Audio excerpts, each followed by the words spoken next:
Kalian harus tahu guys, ternyata punya kendaraan di negara Malaysia itu tidak seribet dan sekompleks seperti di negara Konoha guys. Pajaknya terjangkau banget. Pajak di negara Malaysia ternyata harganya lebih terjangkau dibanding di negara Konoha guys. Pajak di Malaysia lebih murah. Orang Indonesia ini terkejut. Iya, pajak kendaraan di Malaysia itu lebih murah. Assalamualaikum warahmatullahi wabarakatuh. Apa kabarnya sahabatku semua? Kalau kita membandingkan pajak kendaraan di Malaysia dan di Indonesia, memang negara tetangga kita ini lebih murah. Kemudian fasilitas jalan raya yang ada di Malaysia dan di Indonesia, di Malaysia itu jalan rayanya ya memang sangat bagus sahabatku semua. Ini tentang informasi ya, tolong video ini tentang informasi, bukan istilahnya menjelek-jelekkan negara kita, bukan. Tapi dari video ini kita bisa tahu seperti apa perkembangan negara tetangga kita. Dari segi fasilitas publiknya, Malaysia memang sangat luar biasa di dalam membangun fasilitas publik untuk masyarakatnya. Kemudian dari segi infrastruktur transportasi, Malaysia juga sangat bagus. Tata kotanya tertata rapi. Kok bisa seperti ini? Ya bisa, karena ya Malaysia ini negara di tahun 2025 menjadi salah satu negara yang sangat-sangat perkembangannya, kemajuannya di Asia Tenggara ini melaju pesat. Seperti apa culture shock orang Indonesia ketika melihat pajak kendaraan di Malaysia ternyata itu lebih murah. Ini kita reaksi videonya.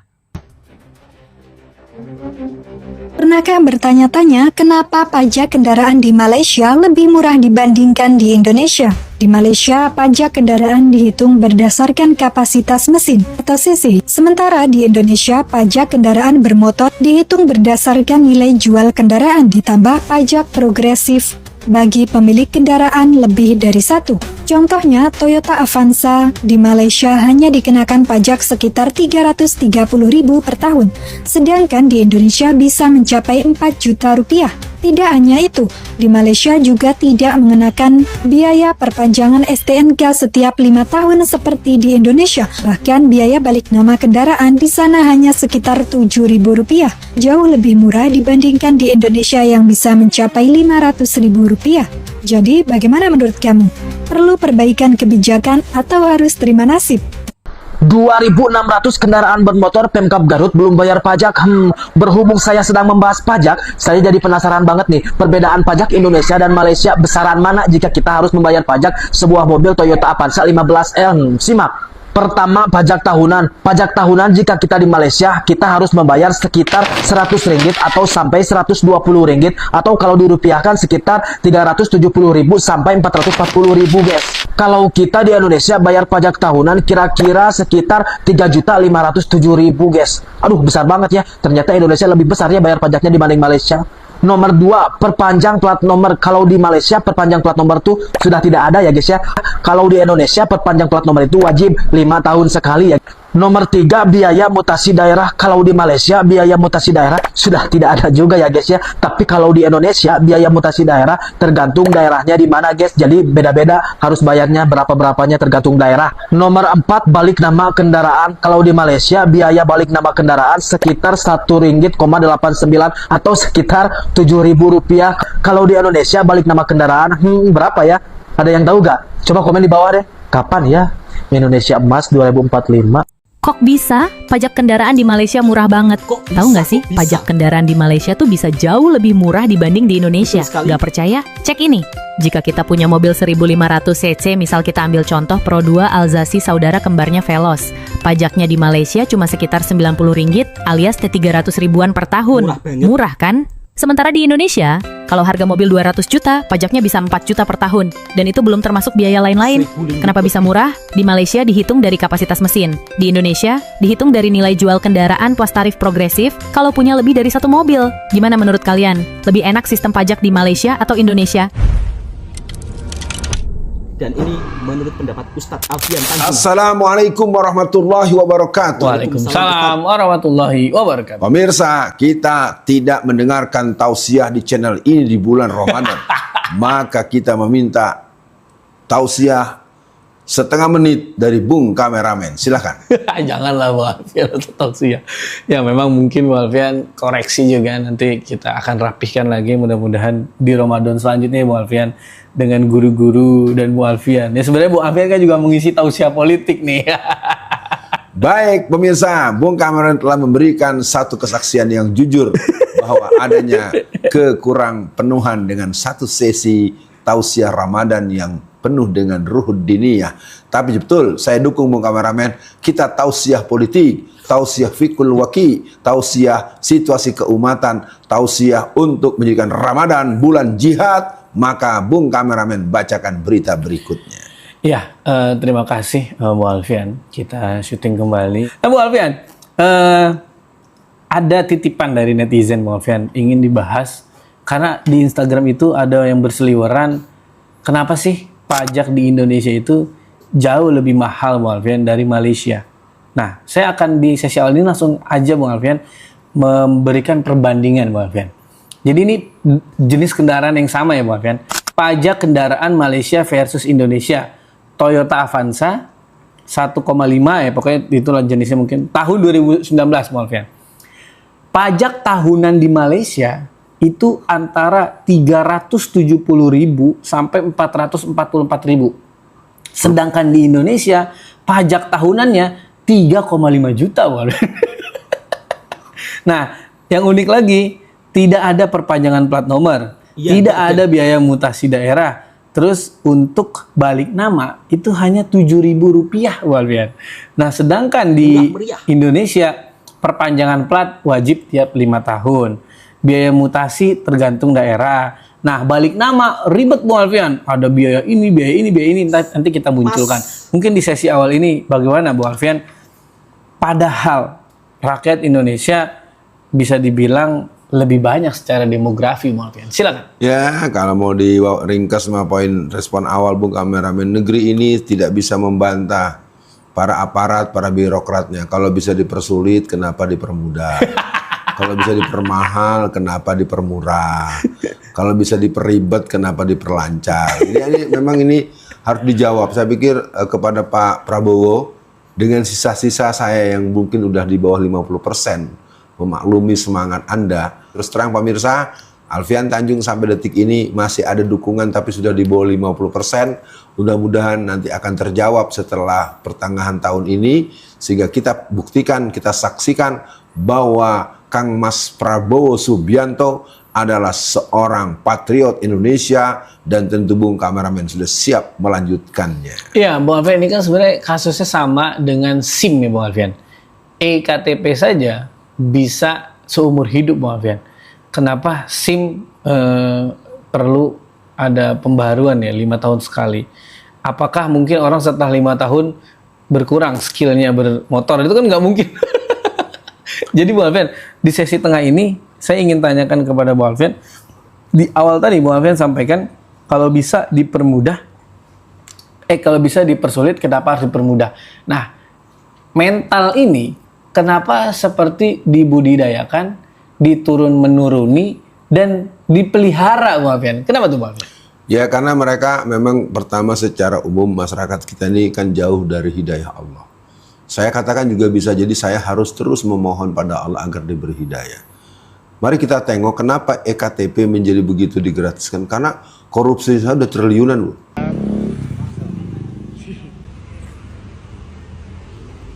Halo. Halo. Nih siapa namanya nih? Nama saya Fersu Pak. Oh, ini orang Indo kan? Orang Indo Pak. Dari mana? Dari Palembang. Oh, Palembang, kuliah di UPM. Oh, ini pakai motor apa nih? Cakep nih. Kayak mocil Bang. Mocil. Ini berapa? 1000 cc ya? 1000. Oke. Alasannya kenapa ambil CBR 1000 nih di Malaysia? Karena pertama di sini murah. Oke. Murahnya tuh beda berapa jauh sih? Setengahnya. Setengahnya 50%. 50% daripada harga di Indo ya? Iya. Udah gitu soal taxnya gimana? Murah banget. Murah banget ya? Ini cuma bayar itu Rp165. Oke, kalau di Indo udah kayak mobil pajaknya ya? Iya, makanya. Karena kita ada pajak barang mewah. Benar, benar. Di sini nggak ada. Terus gimana maintenance-nya, spare part-nya? Susah nggak? Gampang. Gampang juga. Senang cari ya? Senang dicari. Dari import dari Japan pun gampang ya? Gampang Gampang ya. Ini masalah impor gampang. Import gampang ya, beda banget ya sama di Indo ya. Terus udah ganti apa aja nih kalau selama lu pegang motor ini? Ganti sih belum ada ya. Belum Tapi ada. kalau beli udah dapat kayak knalpot SC Project. Oh, SC Project, GB Racing ya, slider ya. Iya. Sama ban udah ganti per Corsa. Terus nih helm juga cakep nih, Shark nih. Iya. Ini kalau di sini harganya berapa? Di sini kemarin dapat harganya 2.700. Kalau di Indo dalam ringgit berapa? 3.000 lebih kan pasti. Iya, 3.000 lebih. 3.000 lebih. Tuh, makanya orang kita kalau ke Malaysia pasti suka beli motor atau kereta lah karena emang harganya jauh lebih murah ya. Jauh lebih murah. Pengalamannya itu loh untuk bisa punya moge di Malaysia belum tentu bisa beli motor yang sama di Indo. Bener. Terus Jalannya juga bagus. Jalan lebu rayanya, jalan tol ya. Sama masuk tol gratis pula kan. Ya tol kalau lagi ada cuti-cuti, lagi ada liburan pasti gratis ya holiday ya. Cruising di situ. Bisa cruising ya. Oke deh, thank you ya. Oke. Korupsi di Indonesia kenapa jadi kayak hal biasa ya? Ujung-ujungnya cuma jadi bahan lucu-lucuan doang. RUU perampasan aset nggak ada kabarnya, malah dibilang kasihan anak istrinya. Dan ini bukan hanya sekedar pajak saja sahabatku semua, tetapi orang Indonesia yang bekerja di Malaysia pun juga membuktikan bahwa harga bensin di Malaysia lebih murah, kemudian barang-barang dapur di Malaysia itu juga terbilang lebih murah, upah kerjanya juga lebih tinggi daripada Indonesia. Kemudian pajaknya pun juga lebih murah di Malaysia. Yang lebih heran lagi, ya kan, Indonesia kan sering diberitakan negara kaya raya, sumber daya alamnya harusnya paling tidak gaji pekerjanya harusnya seperti Malaysia. Perbedaan pajak kendaraan di Malaysia dan di Indonesia ternyata lebih murah di Malaysia. Oke, sahabat-sahabatku semua, di sini saya juga ingin bercerita ya tentang apa yang saya lihat sendiri. Memang sistem di negara kita itu sudah tertinggal dari negara tetangga kita, yaitu Malaysia. Dari tingkat kasus korupsinya di Indonesia itu lebih tinggi. Sedangkan di Malaysia tidak sebegitu parahnya dengan di Indonesia. Apakah di Malaysia tidak ada yang korupsi? Ada, cuma tidak separah di Indonesia. Di Indonesia ini apa sih yang nggak dikorupsi? Dana pengelolaan sampah pun juga dikorupsi, yang harusnya itu untuk pengelolaan sampah supaya lingkungan kita menjadi bersih, tapi faktanya masih saja dikorupsi. Kemudian saya akan memberikan contoh kecilnya saja. Hal yang paling mendasar, sampah. Ini kan hal yang paling mendasar ya, dan mungkin bisa dibilang ini hal yang mudah kalau ditangani dengan secara benar. Dari sistemnya kita juga tertinggal jauh di negara tetangga. Saya akan memberikan sedikit cerita, gambaran situasi di negara tetangga tentang pengelolaan sampah ya, hal yang mendasar ini juga perlu dicontohi di Indonesia. Kalau hal-hal yang lain sambil berjalannya waktulah. Di Malaysia, setiap kampung itu ada tong-tong sampah, kemudian transportasi pengangkut sampahnya ini juga modern. Apakah Indonesia nggak bisa melakukannya, Bang? Sebenarnya Indonesia itu bisa banget. Bisa. Asalkan uangnya itu digunakan dengan secara jujur. Namun sayangnya di negara kita banyaknya tikus yang berdasi. Sehingga membuat negara kita itu ya bisa dibilang tertinggal dari negara tetangga, pajaknya tinggi, fasilitas untuk masyarakatnya juga tidak sebegitu dengan pajak yang sudah kita bayar. Kalau di Malaysia, fasilitas masyarakatnya ini memang benar-benar sangat keren ya. Saya akui, jalan-jalan di kampung juga sangat bagus. Bahkan di kampung saja itu dibangun taman-taman untuk tempat bermain kanak-kanak. Di tepi lautnya, pantai-pantainya itu dibangun taman. Digunakan untuk masyarakatnya ketika bersantai-santai saat sore hari, bersantai-santai saat cuti kerja. Tentunya terlihat sederhana tapi sangat bermanfaat buat masyarakatnya. Kalau di negara kita, ya mohon maaf, kita mau pergi ke pantai saja itu harus bayar. Ya karena itu bukan fasilitas dikelola oleh pemerintah, tapi dikelola oleh swasta. Mau nggak mau ya kita harus bayar untuk kebersihan, ya kan, untuk keamanan motor yang kita parkir. Sebab kalau di negara kita kan motor itu harus ada yang jaga. Beda dengan di negara tetangga kita. Motor itu parkir nggak ada yang menjaganya.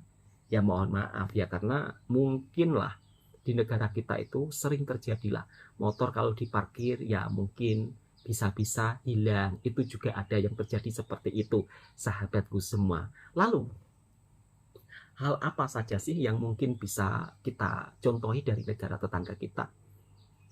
Saya akan memberikan contoh hal yang mendasar saja. Sebenarnya, kita sebagai masyarakat yang mungkin masyarakat rakyat kecil biasa yang tidak bisa berbuat apa-apa, cukuplah kita membuang sampah pada tempatnya, jaga kebersihan, nanti akan berdampak yang sangat luar biasa loh.